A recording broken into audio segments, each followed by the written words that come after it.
Good morning, everyone. Would you please stand for the, not the national anthem, Pledge of Allegiance. Yeah, Tammy's going to sing national anthem.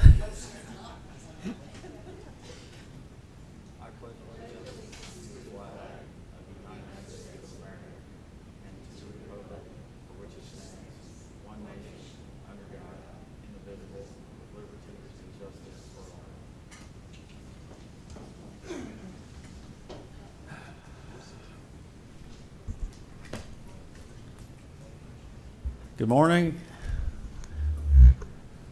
Welcome to beautiful September. Hope you all had a great weekend. First off, we will start with minutes and claims. Mr. Hutchings. Thank you. Good morning, everyone. We have minutes from August 26th of 2025. Would ask for the commissioners to approve that, please. Motion to approve. Second, all in favor? Aye. Aye. And then secondly, we have claim docket dated August 22nd, 2025 through August 29th of 2025 in the amount of $1,204,406.53. Would ask for the commissioners to approve that, please. Motion to approve. Second, all in favor? Aye. Aye. And then last, I have a payroll docket dated August 22nd of 2025 through August 29th of 2025 in the amount of $1,047,163.10. Would ask for the commissioners to approve that, please. Motion to approve. Second, all in favor? Aye. Aye. Thank you, Mr. Hutchings. Next up, Larry Robbins with our Highway Department.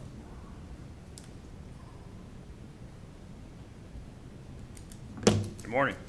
Good morning. So this is just an official acceptance for our Spring Hill Road project.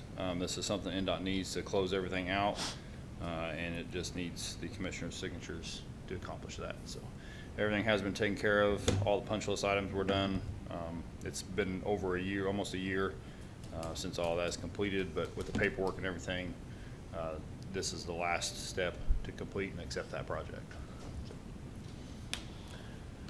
All right. I will make a motion to approve. Okay, second. All in favor? Aye. Aye. Thank you, Larry. Next up, Gordon Fleshed contract with the Sheriff's Department. Anyone from the Sheriff's Department here? Okay. Okay. Motion to approve. Second? All in favor? Aye. Aye.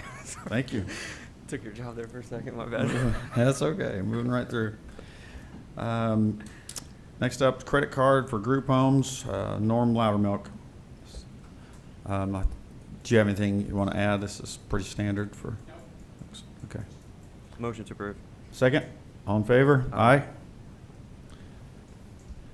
Okay, next on the agenda, John Collette with the Wabash Valley Athletic Association is here just to tell us a little bit about the organization and where they're at.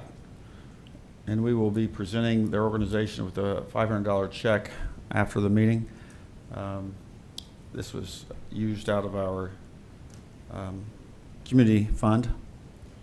So I guess I'm here to answer any questions and kind of give you a brief overview of what the Wabash Valley Athletic Association is meant to do. We are a 501c3 entity. We were founded with a mission to improve the sports pipeline throughout Vigo County, but with an emphasis on education-based athletics. So most of the time we're talking about K-12.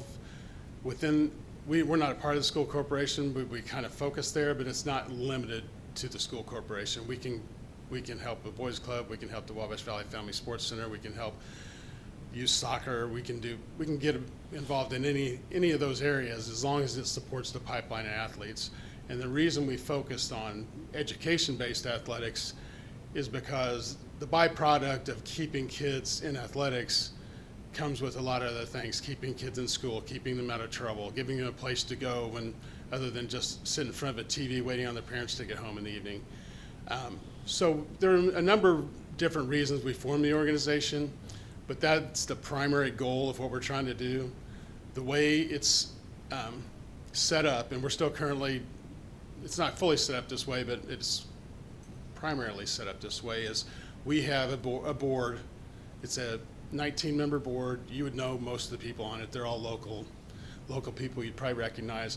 But the bulk of the work should happen in committees. So we're set up with a baseball committee, a football committee, a basketball committee. Each sport has a committee. They are tasked with bringing to the board gaps in the system. So we're not looking at replacing money that's already being spent. We're looking at gaps, what's not happening, that's not going to happen if we don't get involved, that type of thing. So we've been involved in a number of projects. I'd be happy to, after the meeting, show you. I've got a PowerPoint type thing. You can see pictures of what we've been doing. But that's it in a nutshell of what we do. Okay. What kind of, can you tell us, I don't know if we can hook that up really quick, but you can just tell us the kind of things that you've done so far in support of athletics in our schools especially? Yeah, we've done it. We've done a number of things. Some of it is advocacy, trying to get the school corporation in line with what some of the things we want to do. But some of the heavy things we've done, last year we invested about $16,000 in a GPS, not geo. That's what I was trying to come up with.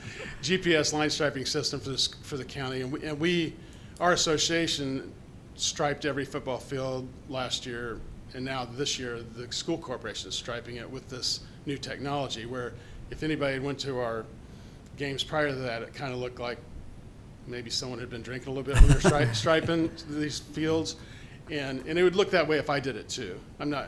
Yeah. But you put a GPS unit, it looks perfect. It looks like a turf field. If the grass is green, it basically looks like a turf field. That's how straight the lines are. So that was a gap. It wasn't going to happen if we didn't do it. We leveraged 1 year and got 3 years. We said, we'll pay for it. We'll do all the labor for the first year, school corp, if you'll do it the next 2 years. So that's kind of what we're trying to do. We're trying to leverage something to get things started, and then maybe they take off and stay within the system. So that's one example. This year, we're going to donate around $30,000 to the strength and conditioning program in the Vigo County School Corporation. They hired full-time strength and conditioning coaches, which they did not have prior, for every high school. So North, South, and West hired a full-time strength and conditioning coach. Well, in support of that, we're going to supply close to 40 tablets or iPads, rack mounts, so that magnetic mounts, they go up on the racks within their weight room. And the strength and conditioning coach will teach these kids how to use it. And all they do is go in there, punch their name, tell her what they're doing, then they do their workout type thing. But it gives the strength and conditioning coach a record of what each individual kid is doing. And so he can look back and say, this kid is making great strides. What did he do? This kid has worked for 3 months and made no strides. What has he done? Maybe we need to adjust the workout. Maybe he wasn't even there, or she. So it gives them a way to track what's actually going on in the weight room with technology. And they would not have done that if we didn't get involved. That's the kind of gap we're talking about. And we've done a couple different fundraisers, which we have one September 12th. It's a clay shoot. If anybody wants to come out, we're good at Coal Creek. We do a clay shoot every fall and more of a dinner type fundraiser every spring. Does that give you kind of an idea of what? I've got Yeah. a bunch of examples of what we've been doing. There's a lot more than that. But those are the two things we've been doing Again, lately. this is helping fill the gaps that our school corporation can't afford. Right, And it helps. or it could be a gap within another organization. It just happens to be a school corp Yeah. that we're working with right now. Yeah. Any questions for John? Negative. What's that? Are you going to have another dinner at the convention center? Are we gonna have another dinner? What? At the convention center? Absolutely we are. February 28th. Mark and I are going to wear Savannah Banana jerseys. All right, we'll see you Hmm. there. Okay. Thanks. Thanks, John. All right, now open to comments from the public. Anyone have anything this morning? Comments from commissioners or other elected officials? Yeah, so I got one. Might have to do a little bit with Larry here. So I was in D.C. over the weekend with family. My wife gets a phone call at 4 o'clock. There was a wreck on Indiana 63 at Durkee's Ferry Road, which was her grandmother. I don't know how many more times a fatality or a wreck is going to have to happen on Indiana 63, on Durkee's Ferry, or any of those roads before the state of Indiana does something about it. Jen's grandma has 2 broken legs, a broken hip, a broken arm, and several things that's wrong on her insides. So I don't know what it takes for the Indiana Department of Transportation to get more involved and take this more seriously, but it's now affecting me personally and my wife. So I know from our perspective, Larry, we've cut grass, we've cut down trees, we've installed signage.